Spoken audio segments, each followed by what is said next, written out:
Hi, Sean Haynes with the Ag Center giving you a weekly update on commodity prices here in California. Milk price slid off this week about 40 to 50 cents, down about the 14.60 range, average for the next 6 months.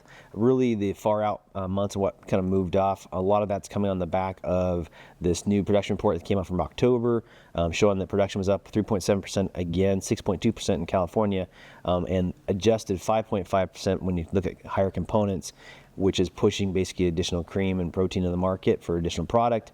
That coupled with the fact that EU production's kind of come back, and so their pricing's gotten much more competitive, if not better than ours, especially on the cheese side, and it's forcing this price down.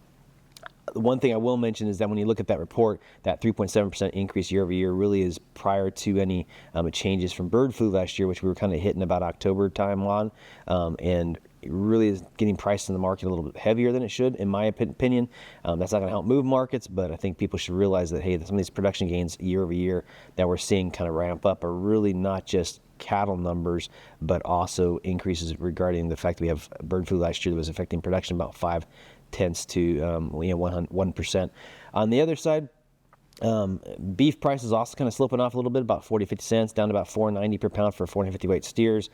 Beef price has been under pressure from these talks about Argentinian beef coming in. Trump removing tariffs from Brazil last week, that were 40% on their beef coming in, as well as the fact that you also it's kind of fork things. The third thing being rumors that they're going to reopen the border on December 1st for Mexican cattle coming in with some kind of program to verify that screwworm is going to be an issue. And then last but not least is this plant closure in the Midwest from Tyson, which is going to take about 5,000 head per day of processing capacity out, as well as affect a number of people's jobs. And when you look at all these things, those are all pushing market sentiment down for the cattle. It really hasn't changed the supply-demand dynamic. The consumer is still purchasing beef at record levels. There's still a scarcity of cattle, and I think actually what this really represents is kind of bringing us off those highs that we were, and these kind of peaks into a more manageable, sustainable level. A response to that, the calf ranchers out here kind of responded with prices coming down to $1,200 for cross steers, and $600 for Holstein bull calves, $650 for Jersey on cross steers as well.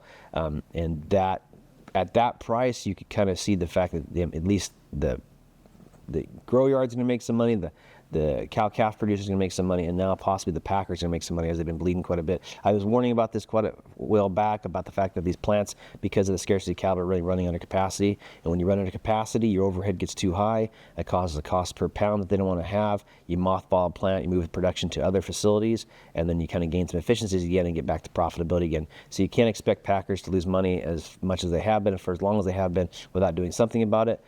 Whether or not you believe that they are losing money, that's another issue altogether, given the fact that those four guys, which is Tyson is one of them, control 85% of the packer market here in the United States. But that's what I've got this week to talk about on commodities. Thanks.